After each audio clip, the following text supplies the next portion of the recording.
What's going on? This is DJ Loot. I decided to take a break from mixing, mastering, beats, all that fun stuff, to sit down with Mike of Gooflica Production. How's it going? You've been on my radio show several times, but now you're on break time, so this is a little bit different formula. It's a lot of fun, though. Gooflica Production is your business? Yes. And does the mead stuff fall under that as well? It does not. It's going to be separate. So you have several different things going, and we're going to talk about all those. Got a few cool questions to ask, but I know you mainly as a video director and editor. Yes. As well as you have this chase rig back there, cameras and stuff on that. So we're going to learn a little bit about that in just a moment. Sounds good. It all started with watching a bunch of movies on how they make all the film chase scenes with marathon runs, and now you can do that with drones, yes, but drones are not able to go to places. You can't have a drone fly over an airport anymore. You can't do that at all, but you can have a chase rig go on the airstrip and chase a car down the airstrip. Kind of fun. And so you have the camera and the assembly on the vehicle, yes. And there's stability, obviously. Oh, yeah. Like, just watch any movie where there's a chase scene, unless there's a reason to have it shaky, but yeah, you can follow someone, have them follow you. The camera can go anywhere around, yes. And tilt and angle and zoom, and you have full control. Full control. I have a remote control right here beside me. I can just bring up. Yeah. Pretty much. It's a full airplane remote control, but you can pretty much go ahead and play with the settings from here, which we'll demonstrate later. So I like the ones that are more stable.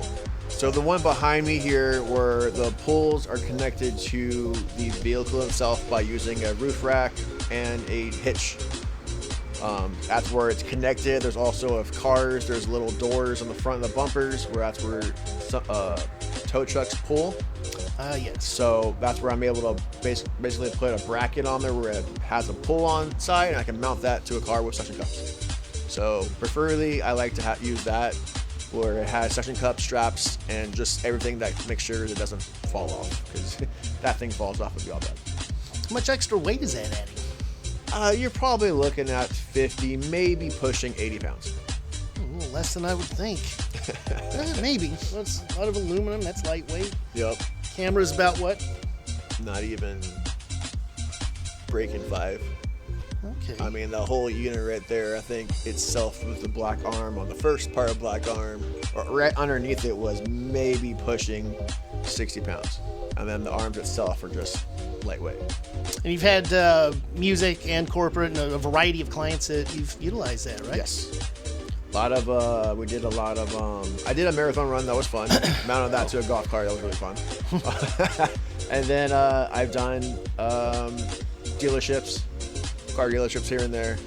And whenever anyone needs someone running or have that rolling shot, it always works out. And you're the only person I know of that's on like the independent level. Mm-hmm. Everyone has drones, and you've got a chase brand. Let's do some Dukes of Hazzard crazy stuff. Pretty much. Very awesome. So there is walkie-talkies that we have in the vehicle relating to the car, people behind us in the cars. We also have security light system on the truck. So when we pull over inside the road, hazard amber lights go on. No one wants to stop us. That actually makes the police happy, because people don't try to stop and look at us. They see security lights, they just keep driving. So, but we have vests if we need to go outside the car on a freeway, which is scary. What are people's reaction to when they see you and they're just when you go on those? You see a lot of people put out their phones nowadays and try to record it, but then I like to spook them out by putting that camera system facing towards them and basically doing like a wave gesture on the camera, and they get freaked out because you see the reaction is funny. That's cool. So right now I'm using Adobe Suite, which is Premiere Pro and After Effects. I'm trying to transition to DaVinci Resolve because that has all 3 elements, which is video editing, graphic design, and audio. Well, I just knew about the video side. You turned me on to it, and I use it for these videos and other promo stuff. There's still a lot more to feature on that thing, which I may never get to because I'm not trying to use it to the extent that you are. But so let's say someone's familiar with one of the more well-known or longer tenured programs.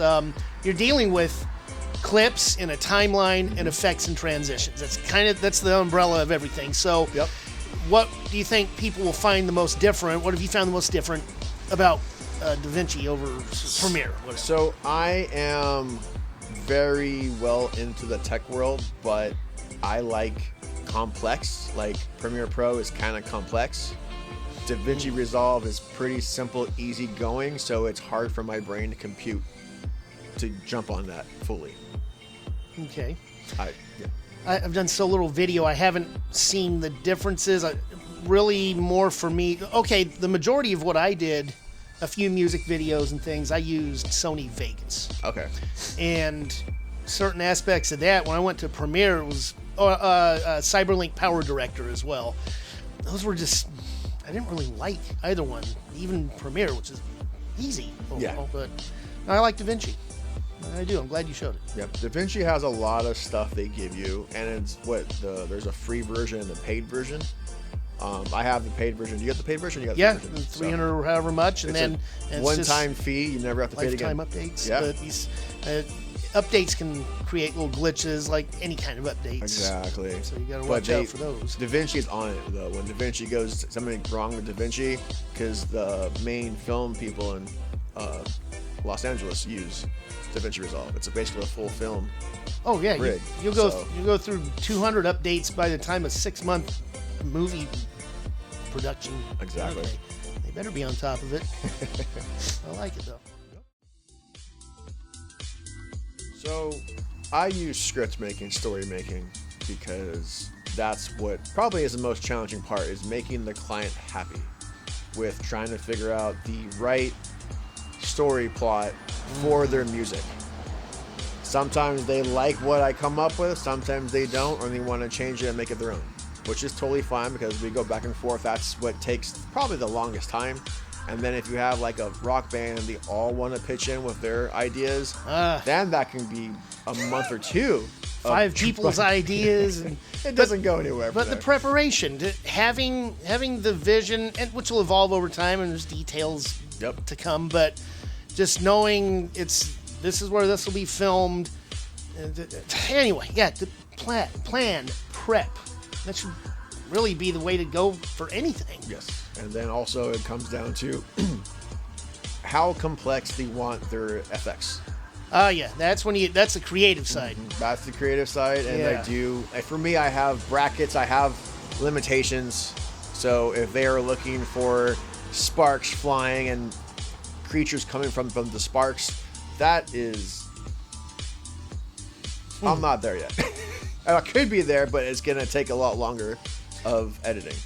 Well, I guess that's where you turn to AI for. That's another conversation for another day. It's a tool, and I've used it for certain things, but the preparation. If you just don't blindly jump into it. It's like, I got a camera, and here's the band. What are we doing? Exactly. It's the only way to make it really work. Plus, if there's a script or a story plot line, it keeps me on track, and it keeps the artist on track. Makes sense. Because you don't want the artist to be stressed out while thinking about this music video. You want them to enjoy their time. And like the artist, Diversity One, Jim Easy, he told me that the last music video I made for him, he had the most fun he's ever had. That was the one at the house party, that scene. He said he had so much fun, he never had stress about the music video at all. That's when you've done your job, right? Exactly.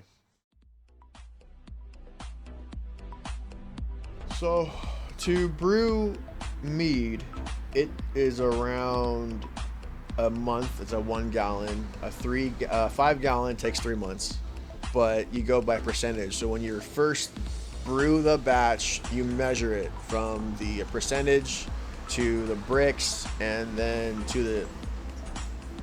from there, when you're done with it, or when it gets to that time frame of how long you think it should be done, you measure it again, and if it falls into right at 0 or at 1,000 or the percentage wise, it's pretty much done. But then if you want to, there's also back sweetening, which is adding honey or adding sweet flavors to make it sweeter for you. And then if you want to age it for a year or 6 months. And I had one of your meads. Yes. One serving or jug, whatever it was. It was a cherry, right? It was that cherry was a cherry flavor. Yes. That was good. I did like it.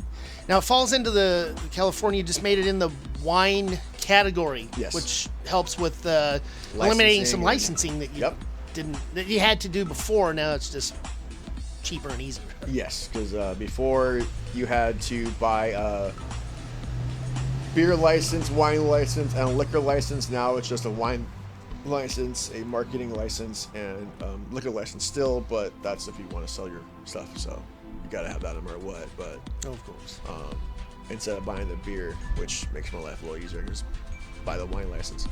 Nice. So anytime you can save some money. So the one you tried was Viking's Blood at the time.